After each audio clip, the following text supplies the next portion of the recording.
Here we go, chipping strategy. Typical green here, it's a pitching green with 3 flags on. I've got a short flag, a middle flag and a long flag. First flag is about 10 yards, second flag is about 18 yards, third flag is about 35 yards. The mistake I see a lot of amateurs is reaching for the lob wedge or sand wedge and playing exclusively with this club. It's really not the best way to go in my experience of watching amateurs. You might be better ditching the lob wedge on the middle flag and the long flag and taking a lower lofty club to let the ball roll up to the hole. Here we go for the first flag though with the lob wedge.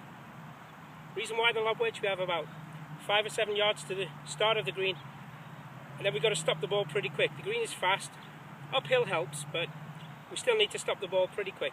So I'll take the lob wedge, I'm going to hit the ball keeping the loft on the club. That means keeping the face open a little bit here, no turning of the hands or flicking of the right hand of the shot. Quiet hands as we hit the ball.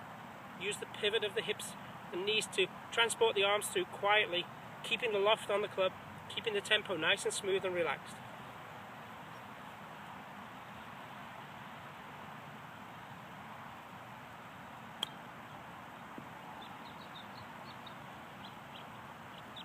See, it's all about tempo. That was a nice quiet swing, a short swing, no hurrying, also not too slow. You've got to hit the ball and be aggressive, but be aggressive with the pivot, not with the hands.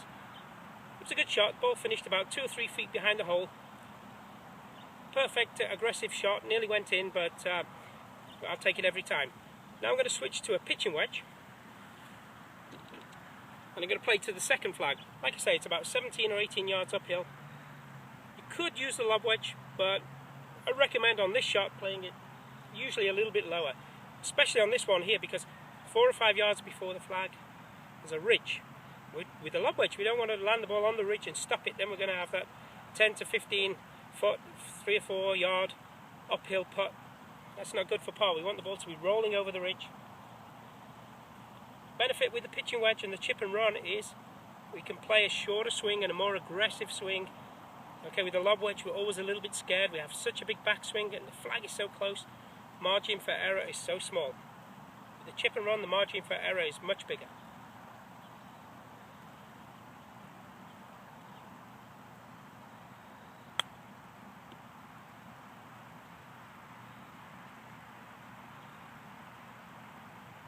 Nearly made it. So as we can see, the ball flew pretty low and then just rolled up to the hole. Maybe the swing didn't look too different to the first shot, and it really didn't feel much different. It was just a little bit faster, a little bit more tempo because it's obviously a longer shot. Now I'm going to switch to the back flag. I'm going to take a 9-iron.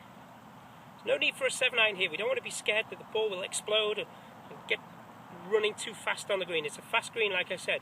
So the 9-iron is enough difference to a pitching wedge to allow that ball to roll the extra 5 to 7 yards or 10 yards that it needs to.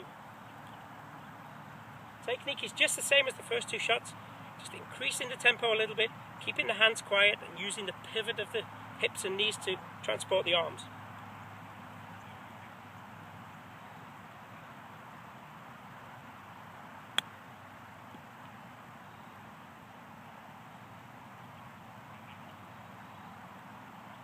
Yeah, good result. It's just a little shoulder of the green on the left side there that the ball took halfway along the green, a big break to the left, but I knew at the end it would cancel out.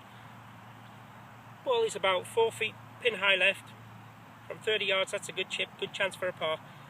With the lob wedge, like I said, the margin for error is too big. We'd have to make almost a half swing here, and when we miss-hit it, the ball is careering over the green or we're chunking the ball. With a standard chip, it's much safer. Practice and good luck.